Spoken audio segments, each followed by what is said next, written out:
২০২৬ সালের সবচেয়ে আলোচিত পাকিস্তানি ড্রামাগুলোর একটি হাম টিভির জাঞ্জিরেন।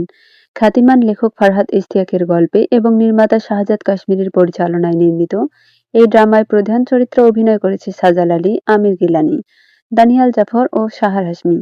আজাদ কাশ্মীরের মনোমুগ্ধকর প্রাকৃতিক সৌন্দর্যকে পটভূমি করে নির্মিত এই গল্পে রয়েছে যেমন ভালোবাসা, তেমনই রয়েছে ক্ষমতার লড়াই, পারিবারিক শত্রুতা, বিশ্বাসঘাতকতা, প্রতিশোধ এবং ভাগ্যের নির্মম খেলা। জাঞ্জিরেন শব্দটির অর্থ শিকল বা বন্ধন। তবে এই শিকল শুধু লোহার নয়, এটি এমন এক অদৃশ্য বন্ধনের প্রতীক যেখানে ভালোবাসা, রক্তের সম্পর্ক, দায়িত্ব, প্রতিশোধ এবং ভাগ্য একে অপরের সঙ্গে এমনভাবে জড়িয়ে থাকে যেখান থেকে মুক্তি পাওয়া প্রায় অসম্ভব। গল্পের শুরু আজাদ কাশ্মীরের একটি ছোট্ট গ্রামকে ঘিরে। পাহাড়, নদী আর সবুজ প্রকৃতির মাঝে নিজের ছোট্ট একটি ক্যাফে চালিয়ে জীবিকা নির্বাহ করে রাবিয়া। ছোটবেলায় বাবা মাকে হারানোর পর ছোট ভাইকে নিয়ে মামার বাড়িতেই বড় হয়েছে সে। জীবনের প্রতিটি ধাপে সংগ্রাম করেও কখনো নিজের আত্মসম্মানের সঙ্গে আপোস করেনি।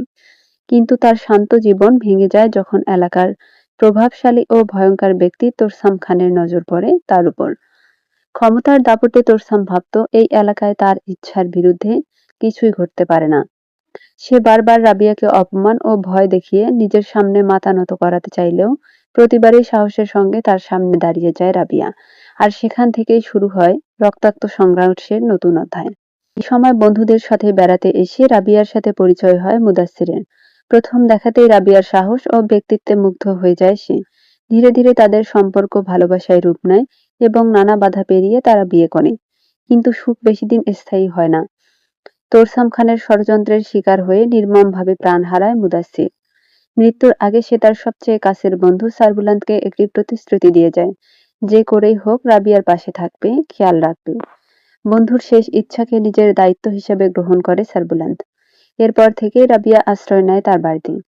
কিন্তু কেউ জানতো না এই সিদ্ধান্ত একদিন বহু মানুষের ভাগ্য বদলে দেবে। সারবুলান্ত শুধু একজন সাধারণ যুবক নয়, সে একটি প্রভাবশালী গোত্রের উত্তরসূরি এবং বর্তমান সর্দার। তবে এই সর্দারের পেছনে লুকিয়ে আছে বহু বছরের রক্তাক্ত ইতিহাস। বহু বছর আগে সোহরাব লালার বাবা মাকে হত্যা করেছিল তোরসাম খানের মামা জাফরান খান। সেই ঘটনার পর দুই পরিবারের মধ্যে জন্ম নেয় গভীর শত্রুতা।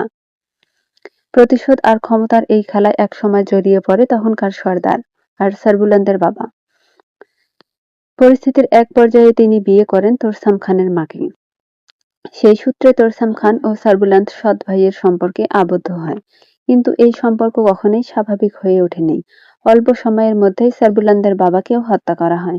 এরপর তোরসাম বড় হতে থাকে তার মামা জাফরান খানের কাছে। ছোটবেলা থেকেই জাফরান তাকে প্রতিশোধ আর ক্ষমতার রাজনীতিতে গড়ে তোলে। ধীরে ধীরে তোরসাম হয়ে ওঠে আরো নির্মম, নিষ্ঠুর এবং ভয়ঙ্কর। অন্যদিকে সারবুলান্দের পরিবারেও শুরু হয় ক্ষমতার লড়াই। তার বড় ভাই শেরদিল লালা ছিলেন পরিবারের অন্যতম গুরুত্বপূর্ণ সদস্য। কিন্তু সর্দারের লোভে অন্ধ হয়ে পড়ে তাদের এই চাচাতো ভাই সোহরাব লালা।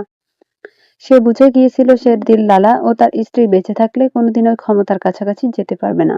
তাই একের পর এক ষড়যন্ত্রের পর সাজানো গাড়ি দুর্ঘটনার মাধ্যমে দুজনকে হত্যা করা হয়। সোহরাব ভেবেছিল এরবার সর্দারি তার আসনে চলে যাবে। কিন্তু পরিবারের সিদ্ধান্তে নতুন সর্দার নির্বাচিত হয় সারবুলান্ত। আর সেই মুহূর্ত থেকেই সোহরাবের ঘৃণা, ঈর্ষা ও প্রতিশোধের আগুন আরো ভয়ঙ্কর হয়ে ওঠে। এদিকে ছোটবেলা থেকেই সারবুলান্ত ও শেরবানুর মধ্যে গভীর সম্পর্ক ছিল। সবাই বিশ্বাস করত একদিন তাদের বিয়ে হবে। কিন্তু ভাগ্য তাদের জন্য অন্য কিছু লিখে রেখেছিল। হাভেলির কাজের মেয়ে শিরিনের সঙ্গে গোপন সম্পর্কে জড়িয়ে পড়ে সোহরাব লালা। একদিন সেই সত্য নিজের চোখে দেখে ফেলে শেরবানু। সত্য প্রকাশ হয়ে যাওয়ার ভয়ে নিজের অপরাধ ঢাকতে সবচেয়ে ভয়ঙ্কর সিদ্ধান্ত নেয় সোহরাব। নিজের এই বোন শেরবানুকে নির্মমভাবে হত্যা করে এবং রাতের অন্ধকারে লাশ গোপন করে পুরো এলাকায় আত্মহত্যার গুজব ছড়িয়ে দেয়। শুধু তাই নয়, এই ঘটনায় দোষও চাপিয়ে দেওয়া হয় সারবুলান্ত ও রাবিয়ার উপর। মানুষকে বিশ্বাস করানো হয় রাবিয়ার কারণেই মানসিকভাবে ভেঙে পড়ে শেরবানু আত্মহত্যা করেছে। অথচ বাস্তবে এটি ছিল ক্ষমতা দখল এবং গোপন সত্য লুকানোর জন্য করা একটি নির্মম হত্যা। এরপর শুরু হয় সারবুলান্তকে হত্যার পর একের পর এক চেষ্টা। এক হামলায় গুলিবিদ্ধ অবস্থায় প্রাণ বাঁচাতে রাবিয়ার সাহায্য চায় সে। নিজের জীবনের ঝুঁকি নিয়ে রাবিয়া তার শরীর থেকে গুলি বের করে। এই ঘটনাই তাদের সম্পর্ককে এক নতুন মোড়ে নিয়ে যায়। ধীরে ধীরে দায়িত্ব, সম্মান আর ত্যাগের মধ্য দিয়ে জন্ম নিতে থাকে এক নতুন সম্পর্ক।